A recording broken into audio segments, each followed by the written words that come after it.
Hey Kel Kats, welcome back to another episode of Intalkxicated. I am your host, Kelsi Davies, and I am here with, you can guess who, Mady Kelly. Are we surprised? Hello! To start off this podcast, Mady, what is your intoxicated choice of the night? So this is a first on this podcast. I'm crossfaded. Are you? So I had a glass of wine. I'm like a little buzzed, and then I smoked a little tiny bowl. Oh. Nothing crazy. Cheers to those who are watching on YouTube. Cute little cat mug. Sorry. Yeah. Sorry. And I have a Diet Coca-Cola, which is delicious. Not necessarily an intoxication. And then I packed a bowl. Mm-hmm. So that was fun. Yeah. That was nice. It was nice. We had a little fun on the balcony, and that sounded really weird. I meant like we just like always sit out there and like talk. We had a little fun on the balcony. That sounded really disturbing. I apologize. That's not what I meant. The tone of voice and everything. I know. We had a little time on the balcony. So on the last episode of Intalkxicated, we ended on basically me explaining that we have a lot of crazy paranormal experiences. Like, you wouldn't even believe it, honestly. But a lot of them are caught on camera. Like, most of them, yeah, majority. Most of them. Maybe all of them. Could be. I mean, I haven't watched a lot of the videos in a while, some of the old ones. But. Well, we've had a few experiences here in our apartment. A lot of spirits tend to pass through, not really sure why. Or maybe they know that we are, like, open to them or why, and we're in, like, a big apartment complex. So it's like there's a lot of spirits that could wander around. So we've had a lot of experiences in here, but we're going to tell you about some that actually, like, pretty much changed our lives, like, a couple of them.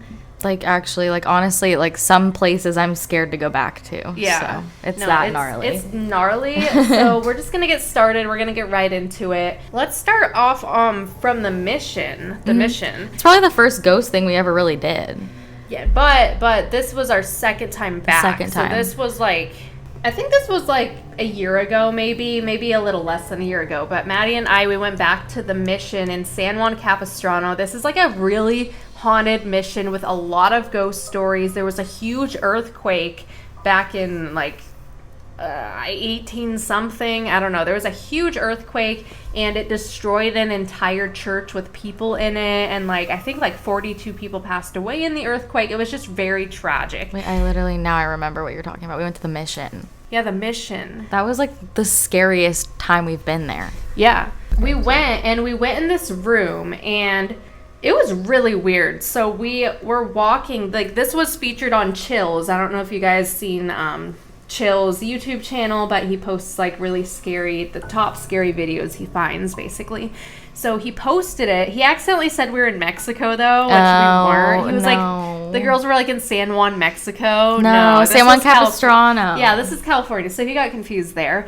But we walked into this room and all of a sudden, on camera, you hear this woman laughing. And Mady and I just looked at each other like, what was that? Because this room was isolated. No one was in there. The doors were shut. All the windows were shut. So it's not like we heard just someone outside. No. Like, it would, like, the mission, it was, like, not crowded that day either. There was, like, no one there. We went right before it closed, remember? Like, right before it closed. So, like, no one was there.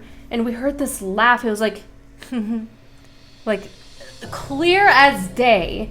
And then we walk in the next room over, and there's this chain that is swinging back and forth. That was crazy. Like that was intense. I remember freaking. I, like, ran out. I was freaking out. That was, like, crazy. There was a chain that was literally swinging by itself. And it was heavy. Like, it's, like, heavy. Yeah.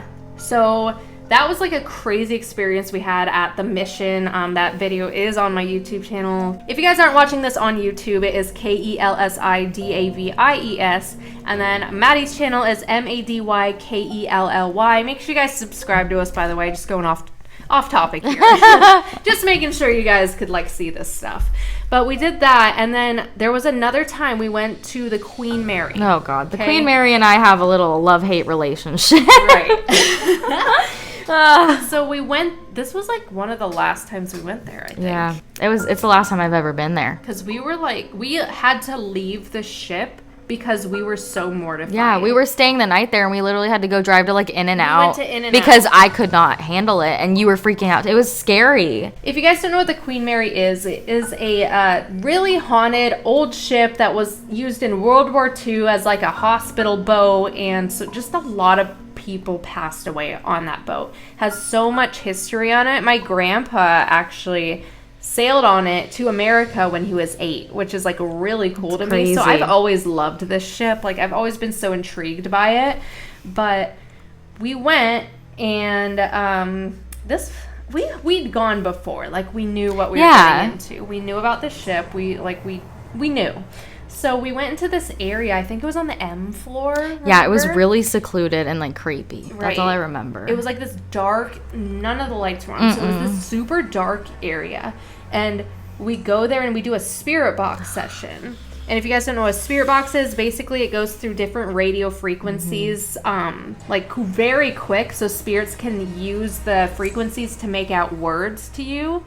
Or, like, talk through, or sometimes they use, like, their own voice. Sometimes they use, like, the radio voices or what. But we were using it, and what happened? It kept saying evil. It was like evil, devil, evil. And we were, like, freaking out. And the spirit box, like, it did not work the same, like, since that day. I still think, like, that spirit got attached to that spirit box. Because, it, like, every time I used it after that day, it kept saying evil, devil, like, repeatedly. And I just, like, freak out because I just remember how traumatizing. And then, Kelsi, I think that night when we got back, you did the 3 a.m. challenge by yourself. And I was, like, in a bad mood because of that spirit. And so I wanted to stay in the room. And I just remember, like, Kelsi had left. And I made the worst decision because I was, like, laying in bed trying to go to sleep. And, like, I literally heard someone, like, talking to me. And I thought it was Kelsi.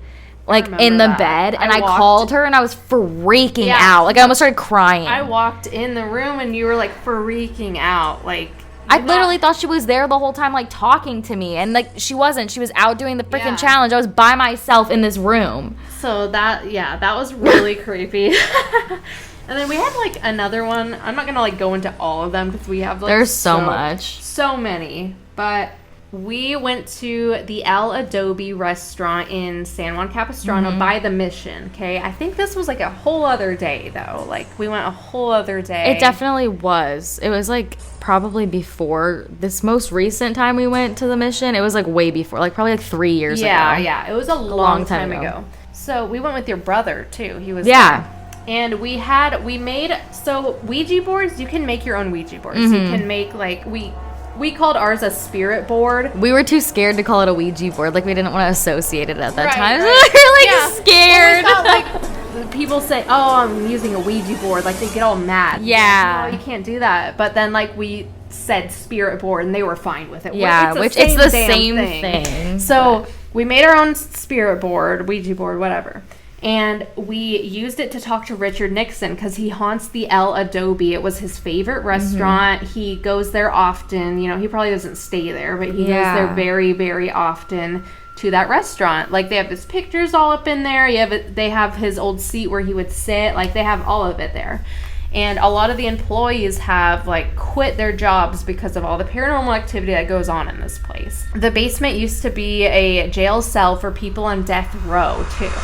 So that's pretty crazy. The basement, they let us go in the basement, and that's when we did the spirit box with him. The spirit board. Or a spirit board, yes. Yeah. And it was freaking creepy down there. I didn't like it. It was, like, really gnarly. Oh, yeah, it was crazy. And we were doing the Ouija board. I'll just say Ouija board. And we were talking to Richard Nixon. He came through, and we were like, okay, let's test this out. Let's see, like, if this is legit. Because, like, a lot of people have tried to debunk Ouija boards, saying, like, it's just, like, your subconscious. So we asked something that we did not know. Like, okay, so it was the year that Richard Nixon was elected. Which neither of us knew this answer, which is why we asked it. I don't know that, you know. No. We didn't know. So it wrote it out on the board, the year, and we were like look, like, what? Yeah, so we, like, looked it up. It was such a specific year. So, yeah, we looked it up, and It was accurate. Literally the year he was elected. Which is so crazy because we both were like, what? Mm-hmm. Like, neither one of us freaking knew his freaking election year. Right. Like, how would we know that? It's just weird. So we had that experience. Mady actually worked at that restaurant for a little bit. Yeah, I like worked there briefly for like probably, I think I only got one paycheck because I was like traumatized. Like they do a lot of like weddings there. So I was setting up for a wedding in like one of their big rooms, and they've like that's one of like the most active like areas of the restaurant.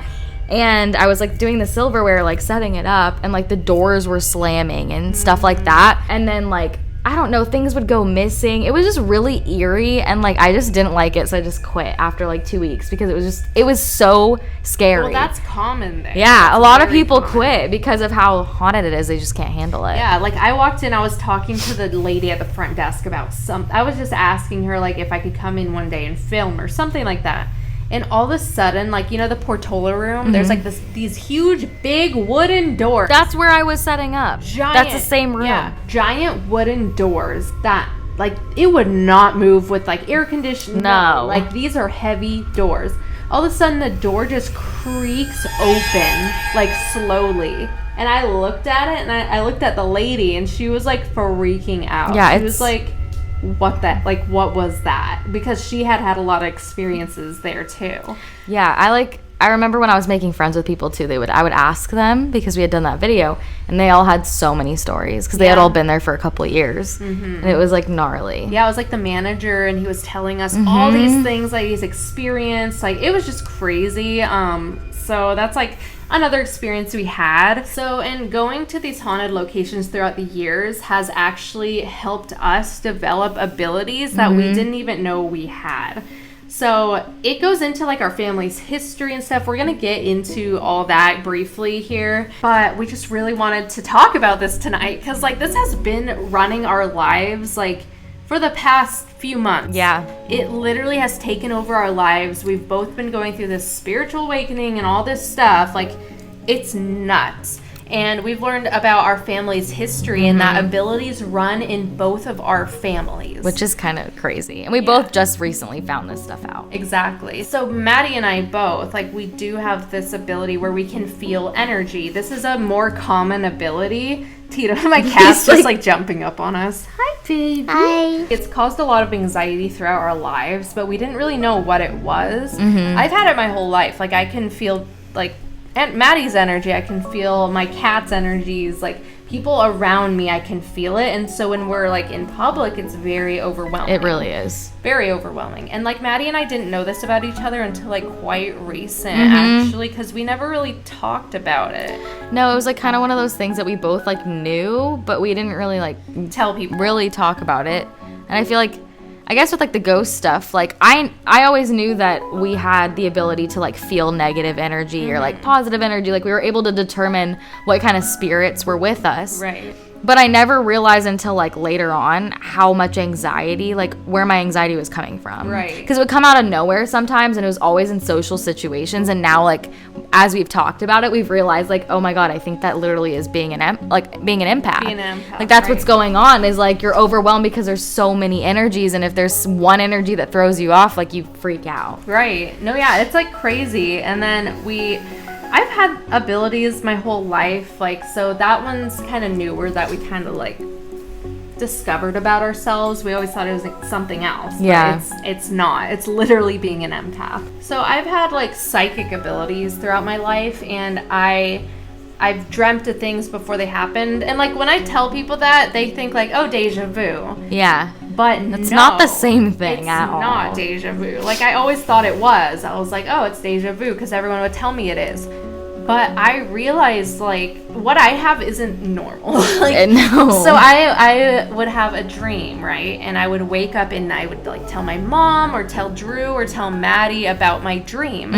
And I would go very in depth with it and everything. And then, like, 2 days later or the same day, it would happen. Like spot on would happen.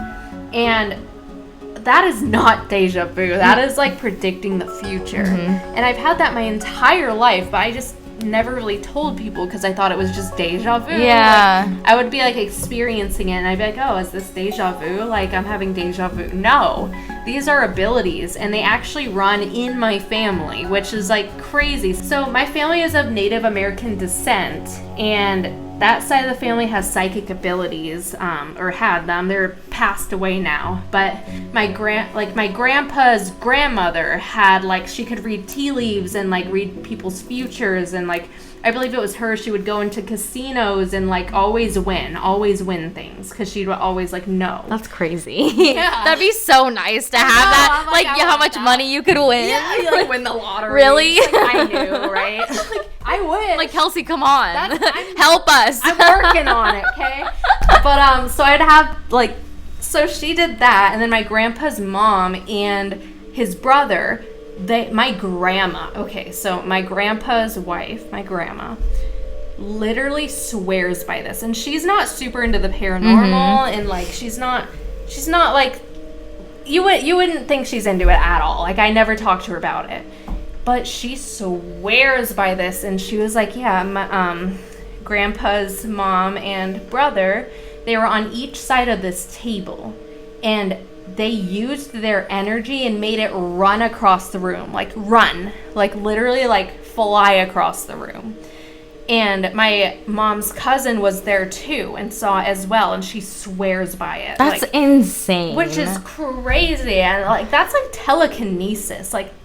How? You're using your energy to move a freaking table? Know, like, how? Like crazy to me. So, I don't know. I don't know if it's from, like, the Native American descent, that we have these abilities or what, but it's just so crazy to think that it runs in my family. So, I have these abilities, and I do, like, you know, I have an ability to connect with the spirit world. Like, I've always had it, and that's why I'm so into the paranormal. So I guess I consider myself a psychic medium, but a beginner, you know, I'm beginning, like, I'm trying to control it. With my psychic abilities, it's hard to control. I've been a little better, though, like, the other day. Yeah, Kelsi's gotten a hold of it a little bit. Yeah, like, Maddie's seen, like, I've, like, predicted things that have happened to her. I'll just tell it because I'm like, I know she wants to talk about it. But, so there was, I don't know, Kelsi had, I guess, go ahead and just, like, explain what you told me, and then I'll explain, like, what ended up actually happening. So I had this dream, okay, and there was this blue, older car in front of me, and it had, like, 111 on the driver's plate. I don't know if I was driving or if I was in the front seat of, like, an Uber or what we were doing. I don't remember. But I was in the front seat. Mady was in the back seat, and she was crying, like, hysterically about, like in the dream, I didn't really know what she was crying about, but I assumed... Like, intuitively, you kind of knew. Intuitively, I thought it was about a guy, like, something didn't work out with a guy, her heart was broke, like, something didn't work out. Are we surprised? Well, but anyway. Like, does anyone know me? Yeah, oh my God. But yeah, so I had this dream that she was crying in the back seat, and I kept telling her in the dream, I was like, Mady, things are going to work out. We're gonna be okay. Like, you're going to be okay. You're going to be fine. And I kept telling her that in the dream, and then I woke up, and that was like, I mean, like, psychic abilities don't have to be, like, something huge or super, like, specific either. Yeah. Like, that was just something small. Yeah. You know? And I woke up and I told Mady all about it. You can keep going with it. Yeah. So she, like, told me about it. And at this moment Mady in was, like, time. upset. She was, like, upset. Yeah. I was like, why did I have to. Why was like, I crying yeah. over a guy? I was like, why did you have to dream about me crying over a guy? Like, seriously? I thought I was through with that shit. Yeah. And I, like, told her, I was like, I don't know if it was, like a guy. I just feel like it was about a guy. You know. And, like, I've been, like, dating here and there, but, like, there's not really any guy that was, like, kind of, like, in my life when you told me this. Mm-hmm. So, like, I was just kind of like, okay, so, like, who? Like, why would this happen? So, fast forward maybe, like, 4 days, 5 days, like, a few days later, and I had a guy over who I had just started talking to. And he came over. I was drinking tequila. Keep this in mind. Tequila makes me cry. Patron. That wasn't Patron. That wasn't Patron. That was before that. Yeah, he came over, and turns out he's allergic to cats, and I never asked him, and we have 3 in the apartment. So he had a full-on attack after being here for like 10 minutes, left. An allergy attack. Yeah. And like, I don't know, I thought he was cool, and I was like, cool, this could be like a cool guy to hang out with. And I think because I'm the tequila, obviously, and the fact that I just feel like, or I felt in that moment that my dating life was just like shit, like nothing was working out, like everything was going wrong. So he left, and I started crying, like bawling about my dating life to Kelsi, and she goes, it's gonna be okay, like everything's okay. And I don't know if you guys believe in this, but the 111 portal was opening up like a couple days later. And so then I told Kelsi, I was like, wait, is this what you dreamt about? And she was like, I think so. Yeah. And we were both sitting there like, oh my God. Yeah, it was really crazy. And I was like, can you stop predicting sad things for me and predict like good things to happen in my life? I don't know. Weird. Oh yeah, and tell them about like you have Native American in you too, right? Yeah, it's weird because I have like things on both sides of my family, and I haven't really like, my abilities aren't as strong. They're more so like I'm very intuitive. So I got into tarot card reading because I felt drawn to it because of my intuitiveness. She's really good at it. Yeah, I'm a beginner, but I've been really accurate. No, so and I can pick up energies from people that I know nothing about. Mm-hmm. But I was asking my grandmother, so my dad's side of the family were Persian. So my grandmother, my dad's mom, has always been like really spiritual, but she's in her own religion, so she doesn't really like talk about like manifestation or that kind of stuff. But I asked her if we had anyone in the family, and I guess we did have someone who would read tea leaves and like kind of predict the future and things like that. So on that side of the family, we have that. But what's really interesting is my mom's side of the family, she does have some Native American descent. My grandmother has it in her. And come to find out that my great-grandmother, this is weird because it's confusing. So like my mom's mom, we call her Didu. She's the one who has the Native American in her. But actually my grandfather, who's her ex-husband, his mom who passed is my spirit guide, which we can get into that. Yeah. But come to find out, I found this out probably like a couple days ago, that she was really intuitive and she was really spiritual, but she didn't believe in religion, not to offend anyone. And she was just kind of, her beliefs were very similar to mine. And I found this out a couple days ago, and I was like, oh my God, maybe that's why she chose me, because I am so intuitive. So it was like really interesting to find that out because I have it on both sides with different things. Yeah. And I'm still kind of wanting to learn more because I obviously just learned. And we will. We'll continue to learn more. And we actually, so I have photos and videos of my spirit guide. I've seen him in my house. I have this crazy story, which I'm going to get into in the next episode of Intalkxicated. So stay tuned for that. Stay tuned for tarot card. Maybe she'll do a reading for you guys. We're going to get into all of that in the next episode. I hope you guys enjoyed this one. Make sure you guys are liking this podcast. Also, if you guys want to watch it live, we are live doing it on YouTube. If you want to see our faces, our little our beautiful faces, our high faces. Hi. Ew. Make sure you guys are subscribed to myself, Kelsi Davies, as well as Mady Kelly, Madykely. Thank you guys so much for watching and or listening, and we will see you guys in the next episode. Stay woke, everyone. Bye.